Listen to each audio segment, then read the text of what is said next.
Hello guys, हम लोग previous lecture में मैट्रिक्स का मैंने 2 लेक्चर को देखा है। आपको लास्ट लेक्चर में मैंने मैट्रिक्स में उसके एडिशन का कुछ प्रॉपर्टीज़ को डिस्कस किया था।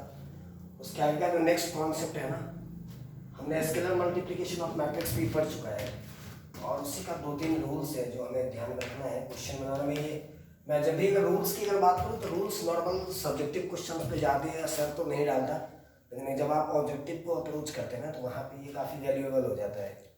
जैसे यहाँ पे सामने थ्योरीज है, ए और बी अगर कोई 2 मैट्रिक्स है, प्लस में हो माइनस में हो, और के कोई स्केलर है, बाहरी कोई कांस्टेंट है, जब आप इस के से ए को मल्टीप्लाई करोगे, मतलब डिस्ट्रीब्यूट कर सकते हैं, यूँ समझो कि के से आप ए को मल्टीप्लाई करो, प्लस है तो प्लस लगा दो, माइनस है माइनस लगा दो, के साथ बी का मल्टीप्लाई करो।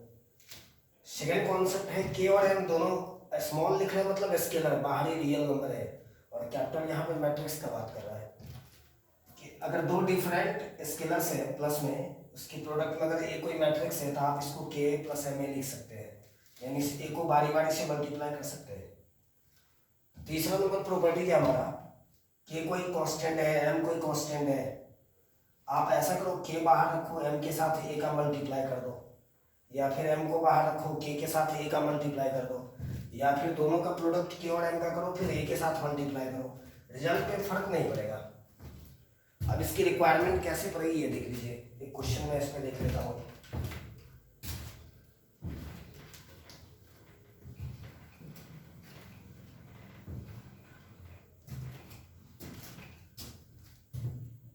क्वेश्चन है यहाँ से, if A is equals to, एक मैट्रिक्स है 2 3 4 0, बी एक सेकेंड मैट्रिक्स है 2 1 0 6, आगे दिया find the matrix x, x भी यहाँ पे मैट्रिक्स है, कैपिटल लिख रहा हूँ, for which 3a plus 2b plus x is equals to 0 matrix है ना। मैट्रिक्स का एक इक्वेशन है, ए और बी के टर्म में हमें x यहाँ से चाहिए, तो कैसे हम x तक जाएंगे ये देखिए आप।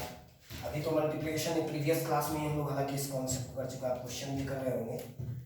चलिए आगे इस इक्वेशन से जो हमारा टर्म दिया हुआ ना, गिवन इक्वेशन है 3a plus 2b plus X is equals to 0। ये हमारे सामने है 2 3 4 0 2 1 0 6 plus X is equals to 0। तो आप इस 3 से इसको मल्टीप्लाई करोगे, तो इसके सारे एलिमेंट का प्रीवियस क्लास का लेक्चर है, जब आप इसको 3 से मल्टीप्लाई करोगे तो इसके सारे एलिमेंट का 3 से मल्टीप्लाई होगा। सेकेंड मैट्रिक्स जो हमारा बी है उसका 2 के साथ सारे एलिमेंट्स का मल्टीप्लाई होगा, फिर दोनों को ऐड करेंगे, एक तरफ लेके आएंगे, मतलब जैसे रियल नंबर का अलजेब्रा सॉल्व होता है वैसे ये भी जाना है। इसको अगर आप आगे लेके आते हो तो ये हो जाएगा 6 प्लस 9 प्लस 12 0, यहाँ पे 2 से फिर मल्टीप्लाई करो, 4 2 0 12, इस दोनों को ऐड करेंगे, 6 प्लस 4 10 हो जाएगा, 11 होगा, 12 होगा, 12 होगा, plus X is equals to 0। अब सामने लेके आते तो एक्स इज इक्वल्स टू हो जाएगा, प्लस से माइनस में एक तरफ से दूसरी तरफ ट्रांसफॉर्म करेंगे तो साइन चेंज करना पड़ेगा। अब इस माइनस को आप हर जगह लगा दो, यानी यूँ समझो कि -1 से मल्टीप्लाई हो रहा है, तो ये -10 -11 -12 इस तरीके से जाना है। तो रियल नंबर के अलजेब्रा की तरह दिखता है, बहुत कुछ इससे कॉमन दिखता है, आसानी से आप इसको कर सकते हैं। अब जैसे मैट्रिक्स में अगर मैं बात करूं तो मैट्रिक्स का जो सबसे स्पेशल चीज़ है उसका प्रोडक्ट, 2 मैट्रिक्स को कैसे मल्टीप्लाई करें, मल्टीप्लिकेशन ऑफ मैट्रिसेस। और आई थिंक मुझे लगता है कि उसको थोड़ा ज़्यादा फोकस करना पड़ेगा कि मैट्रिक्स के अलजेब्रा में जो सबसे इम्पोर्टेंट सेक्शन है ना वो उसका प्रोडक्ट है, वो थोड़ा सा रियल नंबर से डिफरेंट दिखता है। बाकी चीज़ें ऐड करना, डिफरेंस निकालना 2 मैट्रिसेस का, मैट्रिसेस को इक्वल करना, ये सब काफ़ी आसान था, स्केलर मल्टीप्लिकेशन ऑफ मैट्रिसेस, जो हम लोग को इम्पोर्टेंट सेक्शन पढ़ना है ना।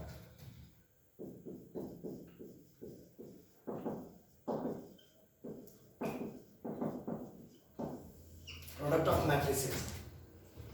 अब कुछ पहले बेसिक बातों को आप समझिए, पहले कुछ हम लोग बेसिक टर्म को जानेंगे, उसके बाद हम लोग इसके आगे कॉन्सेप्ट में आएंगे। जिससे सबसे पहला आप जब दो मैट्रिक्स का कुछ नोट्स है जो हमें ध्यान में रखना है। जब आप दो मैट्रिक्स का मल्टीप्लिकेशन करोगे ना, ए के साथ बी का, जैसे हम लोग जानते हैं मैट्रिक्स को ऐड करने के लिए ऑर्डर सेम होना चाहिए, डिफरेंस निकालने के लिए ऑर्डर सेम होना चाहिए।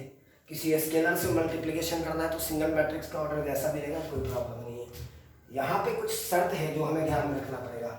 तो सबसे पहला नोट्स है हमारा, जब आप दो मैट्रिक्स का मल्टीप्लिकेशन करोगे तो इसको हम अलग अलग नाम से भी जानते हैं। इस ए को हम लोग प्री फैक्टर के नाम से जानते हैं, बी को हम लोग पोस्ट फैक्टर के नाम से जानते हैं। प्री फैक्टर या प्री मल्टीप्लायर, पोस्ट मल्टीप्लायर, मतलब फैक्टर वर्ड को मल्टीप्लायर भी लिख सकते हैं। पहला चीज तो ये जानिए आप। नंबर सेकेंड, जो दूसरा नोट है हमारा, जब आप दो मैट्रिक्स का मल्टीप्लाई करोगे ना, ए से बी का, तो इस मैट्रिक्स का ऑर्डर अगर m बाई n है, इसका ऑर्डर n बाई p के फॉर्म में होना चाहिए। यानी पहला मैट्रिक्स का कॉलम दूसरे के रो के इक्वल होना जरूरी है। अगर ये मैच ना करे तो फिर मैट्रिक्स का प्रोडक्ट पॉसिबल नहीं होगा, डिफाइन नहीं होगा। मतलब फर्स्ट मैट्रिक्स में कॉलम का नंबर, सेकंड मैट्रिक्स का रो का नंबर, ये दोनों अगर मैच कर रहा है, इट मीन्स आप प्रोडक्ट निकाल सकते हैं। और प्रोडक्ट निकालने के बाद जो मैट्रिक्स हमारे पास आएगा ना, सी मान लो इसको, एक सिंगल मैट्रिक्स बनेगा, उस मैट्रिक्स का ऑर्डर यहाँ से देखना पड़ेगा। ये सेम होना चाहिए, ध्यान में रखना है। और ये ऑर्डर ऑफ न्यू मैट्रिक्स है।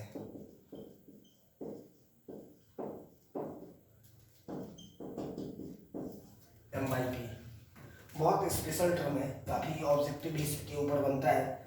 इन चीज़ों को हमें ध्यान में रखना। जब दो मैट्रिक्स का अगर प्रोडक्ट हम लोग करेंगे तो जो हमारा प्री फैक्टर होगा ना, या प्री मल्टीप्लायर, उसमें एक कॉलम का नंबर, सेकंड जिसको आप पोस्ट फैक्टर बोलोगे, उसका रो का नंबर, ये दोनों मैच करना चाहिए, ये दोनों सेम होना चाहिए, तभी जाके प्रोडक्ट डिफाइन होगा।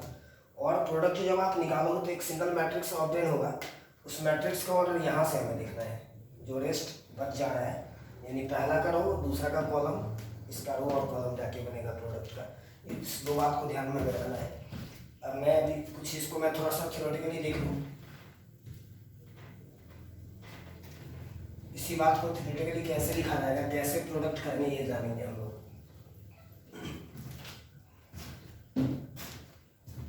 चलिए अब देखिए यहाँ से प्रोडक्ट ऑफ मैट्रिसेस।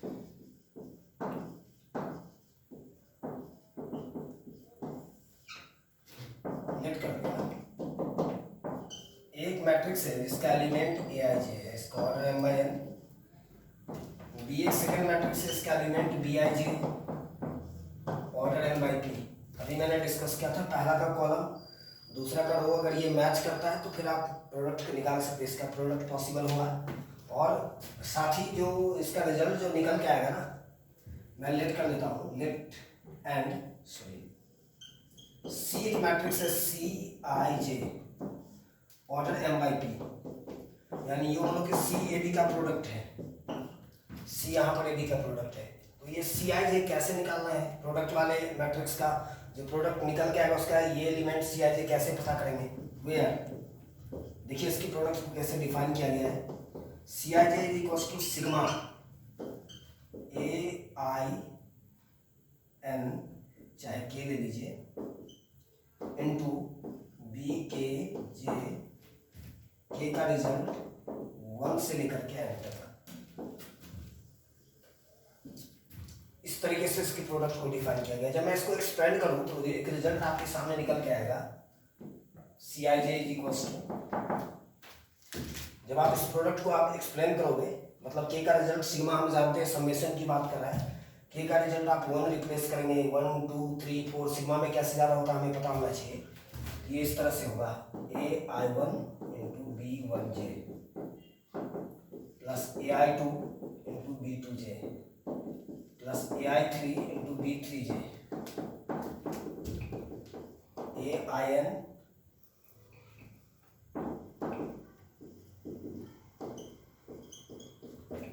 BNJ, मतलब के प्लेस पर आप 1 से n तक चले गए। अब जब मैं थोड़ा सा इसको अगर एक्सपेंड करूं I1 I2 I3 IN इस तरीके से, तो आप देख रहे होंगे कि पहला जो मैट्रिक्स यानी आप ए से बी का प्रोडक्ट कर रहे हैं, ए को पहले लिख रहे हैं, ये प्री फैक्टर है, ये पोस्ट फैक्टर है, तो पहला मैट्रिक्स का एलिमेंट I1 I2 I3, मतलब I को चेंज नहीं कर रहा है, बस कॉलम वाला पर्सन चेंज, पोजीशन चेंज हो रहा है। I1 I2 I3 I permanent same है। इसका मतलब ये जो एलिमेंट है ये I थ्रो का एलिमेंट है, यानी elements of I throw of matrix A। इसी के साथ कॉरस्पॉन्डिंग एलिमेंट ऑफ, आप जब बी वाले का अगर बात करोगे, सेकंड जो मैट्रिक्स है ना, सेकंड जो मैट्रिक्स है उसमें अगर आप देखोगे तो B1J B2J B3J BNJ, इसका मतलब जे तो परमानेंट सेम है, जेथ कॉलम है, वो जेथ कॉलम है, बट रो वाला पोजीशन चेंज कर रहा है, तो हम इसको ऐसे लिखेंगे एलिमेंट्स ऑफ जेथ कॉलम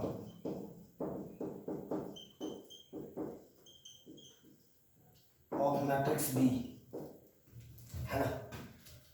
यानी फाइनली हमारे पास CIJ के लिए मैट्रिक्स ए के मैट्रिक्स में I थ्रो में जाना पड़ेगा, I थ्रो, और बी के जेथ कॉलम में आना पड़ेगा।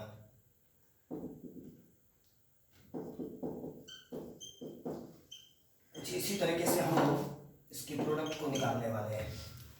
यानी जब आप प्रोडक्ट जो निकालोगे सी मैट्रिक्स का, उसमें अगर आप CIJ आपको चाहिए तो फर्स्ट मैट्रिक्स यानी ए के I थ्रो में आना है, सेकेंड मैट्रिक्स यानी बी के जेथ कॉलम में जाना है। यानी फर्स्ट रो अगर पहला मैट्रिक्स का ले लूँ, फर्स्ट कॉलम अगर पहला सेकेंड मैट्रिक्स का ले लूँ, तो A11 आएगा प्रोडक्ट वाले का, यानी जिसको मैंने यहाँ पर C11 लिखा है, CIJ उसी तरीके से आ रहा है। और आप जब आप न्यूमेरिकली देखोगे तो बड़ा क्लियर हो जाएगा आसानी से। न्यूमेरिकली एक एग्जाम्पल की तरफ आते हैं, चलिए देखिए इसको, इस प्रोसेस को ध्यान में रखना, फर्स्ट मैट्रिक्स के रो में, सेकंड के कॉलम में, और बारी बारी से सारे रोज का सारे कॉलम्स के साथ मल्टीप्लिकेशन करेंगे हम लोग।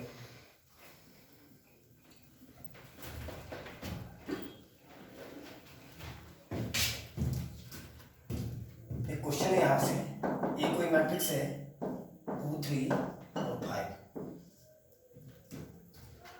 बी एक मैट्रिक्स है 2 0 4 6। अब अगर यहाँ पे अगर क्वेश्चन अगर डाल दिया फाइंड AB एंड BA, चलो मैं तो दोनों प्रॉब्लम को देख लेता हूँ, यहाँ से कुछ कॉन्सेप्ट भी हम लोग क्लियर कर लेंगे। जब आप A से B का प्रोडक्ट निकालोगे ना, पहला तो हमें ये देखना कि इसका ऑर्डर 2x2 है, इसका भी ऑर्डर 2x2 है, फर्स्ट का कॉलम दूसरे का रो, ये मैच करना जरूरी है, मैच करता है तो प्रोडक्ट किया जा सकता है, और जो रिजल्ट निकल के आएगा इसके बाद, है ना, A और B का प्रोडक्ट, उसका भी ऑर्डर 2x2 होगा। चलिए अब इसको न्यूमेरिकली देख लिया जाए। 2 3 4 5 का मल्टीप्लिकेशन करोगे 2 0 4 6 से, फर्स्ट रो फर्स्ट कॉलम का मल्टीप्लिकेशन करेंगे तो इसका, इस मैट्रिक्स का जो रिजल्ट आने वाला उसका A11 आएगा, है ना। फर्स्ट रो फर्स्ट कॉलम किस तरीके से आना देखिए, जैसे जैसे रो में बढ़ेंगे वैसे वैसे कॉलम में ही बढ़ना था। आपने उस समेशन वाले रिजल्ट को देखा है, तो 2 × 2 प्लस आगे बढ़िए, जब आप रो में आगे बढ़ेंगे तो नीचे कॉलम में आना पड़ेगा 3 × 4। फर्स्ट रो फर्स्ट कॉलम से हमें A11 मिल गया, second row first column A21 मिलेगा, सेकेंड रो को पहले रखना है, फर्स्ट कॉलम A21 को यहाँ पे लिखेंगे। इसमें थोड़ा सा मिसकंसेप्शन नहीं होनी चाहिए, 4 × 2 प्लस 5 × 4, सेकेंड रो फर्स्ट कॉलम। अब कॉलम का पहला कॉलम के साथ तो मैंने दोनों रो को निपटा दिया, अब सेकंड कॉलम बचा हुआ है, फिर से स्टार्टिंग से स्टार्ट करेंगे, यानी फर्स्ट रो सेकंड कॉलम, तो A12 मिलेगा जिसको उस कॉर्नर पे लिखेंगे हम लोग 2 × 0 प्लस 3 × 6। जैसे जैसे रो में आगे बढ़ते हैं वैसे कॉलम में नीचे आना है। लास्ट में second row second column A22 इस कॉर्नर पे इसका पोजीशन होगा, तो 4 × 0 प्लस 5 × 6। इसी तरीके से रिजल्ट आना है यानी ये 4 हो गया, ये 12 हो गया, 16, ये 8 और 20 है, 28, ये 0 और प्लस 18, ये 0 प्लस 30, ये भी दिख रहा होगा आपको। बहुत आसान है ना, आसानी से आप जैसे ही दो क्वेश्चन को न्यूमेरिकली आप अप्रोच करोगे तो फिर आसान दिखना शुरू होगा। First row first column A11, second row first column A21, first row second column A12, second row second column, मतलब हर एक रो को हर एक कॉलम के साथ मल्टीप्लाई करना है।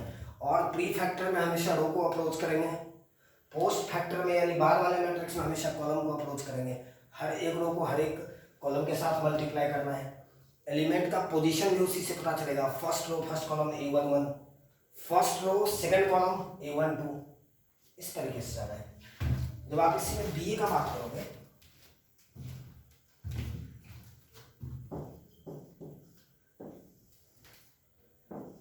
अगर मैं बी से ए का मल्टीप्लाई कर दूं, थोड़ा सा कॉन्सेप्ट भी हम लोग निकालना चाह रहे हैं। अगर 2046 2345,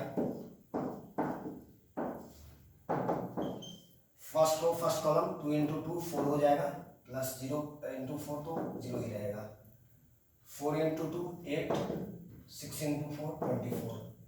second row first column first row second column आएगा 2 इंटू 3 0 इंटू 5, 4 इंटू 3 6 इंटू 5, यानी यहाँ से रिजल्ट आ गया 4 हो गया, 32 हो गया, 6 हो गया, 42 हो गया। अब आप एक चीज़ देख रहे होंगे, जब दोनों मैट्रिक्स को आप कंपेयर करोगे तो दोनों इक्वल नहीं है। यानी फाइनली एक चीज़ अब यहाँ से हम लोग के दिमाग में आ जाना चाहिए कि मैट्रिक्स का प्रोडक्ट जनरली कम्यूटेटिव नहीं होता है। आगे जाके कॉन्सेप्ट भी बनेगा और अभी से हमें पता भी होना चाहिए।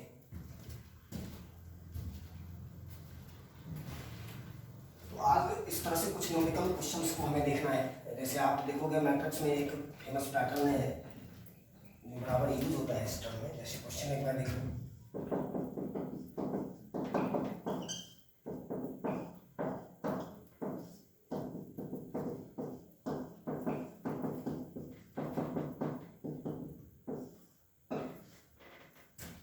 एक मैट्रिक्स है 2x2 ऑर्डर का, क्वेश्चन दिया, एक एक्सप्रेशन इसका वैल्यू हमें चाहिए a² + 2a + 3i। आई के बारे में प्रीवियस लेक्चर में डिस्कस हो चुका है, आइडेंटिटी मैट्रिक्स बोलते हैं, जानते हैं आप, बताइए, काफ़ी फेमस है और काफ़ी रिजल्ट में रिक्वायरमेंट भी पड़ेगा। तो पहले बारी बार से हम लोग हर कुछ निकाल देते हैं। a², इसको एज ए रियल नंबर के अलजेब्रा की तरह सोचिए। a² में मतलब a इंटू ए, यानी 1 2 3 4 का 1 2 3 4 से मल्टीप्लाई करेंगे।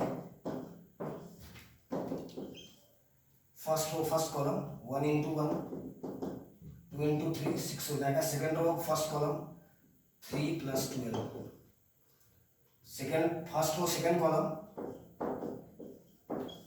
सेकेंड रो सेकेंड कॉलम 7 15 10 22, है ना, कुछ इस तरीके से आ रहा है। अब चलिए a² के बाद हमें 2a चाहिए, तो ये सब चीज़ हम लोग डायरेक्ट न्यूमेरिकली सोच सकते हैं। अब आ जाइए आप अपने एक्सप्रेशन पे।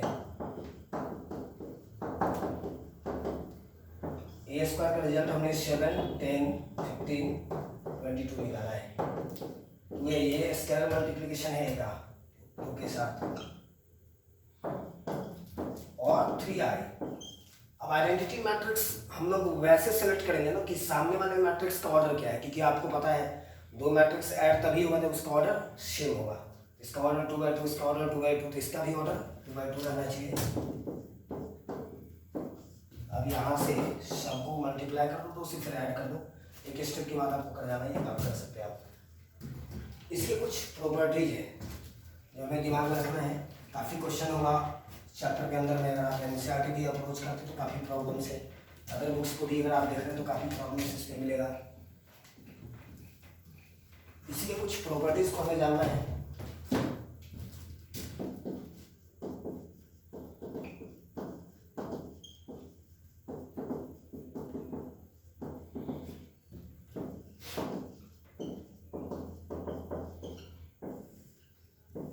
मैट्रिक्स के मल्टीप्लिकेशन का प्रॉपर्टी सबसे पहला does not follow commutative rule. Commutative rule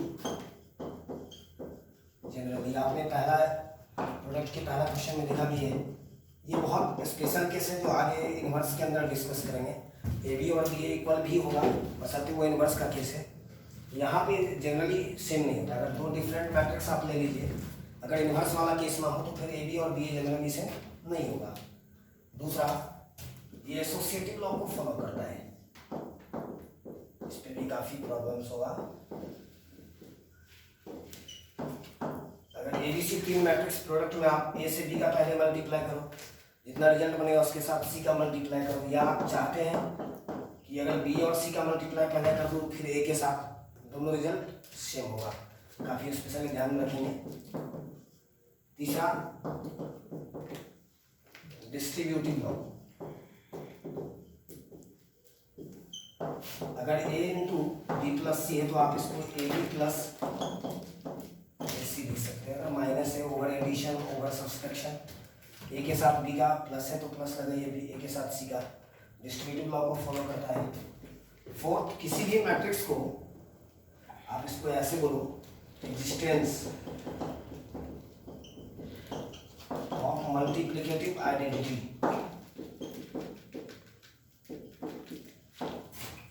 यानी ए के साथ आइडेंटिटी मैट्रिक्स मैंने डिस्कस किया था स्टार्टिंग में। आई का मतलब ये मैट्रिक्स के अलजेब्रा का 1 है, और मुझे पता है रियल नंबर में किसी भी नंबर्स को रियल नंबर के अलजेब्रा में 1 से मल्टीप्लाई करो तो सामने वाले पे कोई फर्क नहीं पड़ता है। ए इंटू आई इंटू ए के इक्वल होगा। कोई एक न्यूमेरिकल देख सकते हैं आप खुद से भी। नेक्स्ट प्रॉपर्टी है छठा नंबर, आप किसी भी मैट्रिक्स को जब जीरो मैट्रिक्स से, बशर्ते ऑर्डर वाला शब्द पूरा होना जरूरी है, मल्टीप्लाई कब होता है ये पता होना चाहिए, या जीरो को आप ए से मल्टीप्लाई करो जीरो मैट्रिक्स होगा। इसके अलावा भी कुछ स्पेशल टर्म है देखेंगे। एंड लास्ट जो काफी स्पेशल है, इसको हम लोग पॉलिनोमियल ऑफ मैट्रिक्स के नाम से भी जानते हैं। पॉलिनोमियल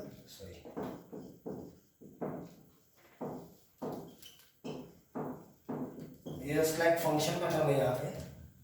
ऐसे समझिएगा पी एक्स कोई पॉलिनोमियल है, A naught X to the power N, A one X का power N minus one, A two X का पावर एन माइनस टू, अब टू एन लास्ट में कांस्टेंट है, यानी इसमें एक्स अवेलेबल नहीं है। अगर मैं इस एक्स के प्लेस पर, यानी इस एक्स को अगर किसी में स्क्वायर मैट्रिक्स से रिप्लेस करूँ, ये हमें ध्यान रखना है, यहाँ पे सिर्फ स्क्वायर मैट्रिक्स का ही बात होगा, है ना। ये बाद में हम लोग डिस्कस कर लेंगे। ये स्क्वायर मैट्रिक्स है, ए स्क्वायर मैट्रिक्स है, तो पी ए इक्वल्स टू कुछ इस तरह से होगा, A zero A to the power A naught A to the power N, A one A to the power N minus one, A two A to the power N minus two. Last वाला term ध्यान रखना है, A N into I, because अगर A to the power N मतलब A को N times multiply करेंगे तो ये एक मैट्रिक्स है, ए को N minus one time multiply करेंगे तो ये भी एक मैट्रिक्स है, ये भी एक मैट्रिक्स है। लास्ट वाला टर्म सिर्फ एक रियल नंबर था, तो यहाँ जब तक कोई मैट्रिक्स नहीं आएगा ना तब तक इसके अलजेब्रा को होल्ड नहीं कर सकता, अलजेब्रा इसका डिफाइन नहीं होगा, तो इसके साथ आइडेंटिटी मैट्रिक्स लगना नेसेसरी है। वो भी उसी ऑर्डर का जिस ऑर्डर का ए होगा, है ना। आई का ऑर्डर ए के इक्वल होगा, ऐसे देख लीजिए आप। जैसे मैं सपोज करिए एफ एक्स इक्वल्स टू अगर X square plus 5x plus 6 है, और क्वेश्चन में दिया find F A where A equals to 2 3 4 0। जब आप इसमें x के प्लेस पर a डालोगे तो ये कुछ इस तरह से हो जाएगा। x को a से रिप्लेस करें तो ये a square 5a plus 6i, ये लगाना नेसेसरी है, यानी 6 के साथ i का लगना नेसेसरी होगा। और मैंने प्रीवियस से क्वेश्चन किया, a स्क्वायर निकालिए आप, 5 इंटू ए निकालिए, 6 इंटू आई निकालिए, तो इसके वैल्यू को आप निकाल सकते हैं। आप इस तरह से काफ़ी मैट्रिक्स के अंदर एक सेक्शन हमें और पढ़ना है जो नेक्स्ट लेक्चर में हम लोग देखेंगे, ट्रांसपोज ऑफ मैट्रिक्स। उसके बाद और एक सेक्शन है इन्वर्स ऑफ मैट्रिक्स, जिसका एक मेथड हमें पढ़ना है। यानी नेक्स्ट लेक्चर में हम लोग इन सारी चीज़ों को क्लियर कर लेंगे। तब तब तक के लिए इसका नोट्स बनाइए, क्वेश्चन बनाते रहिए, पढ़ाई करते रहिए। मुझे उम्मीद है कि आप प्रीवियस लेक्चर का अच्छे से नोट्स तैयार करके स्टडी कर रहे होंगे। शायद ये छोटा सा प्रयास आपको हमेशा हेल्प करेगा स्टडी के, सेल्फ स्टडी के लिए। आपका पढ़ाई में कंटिन्यूटी ब्रेक ना हो, इसके लिए रेगुलर क्लासेस चलती रहेगी। Thank you.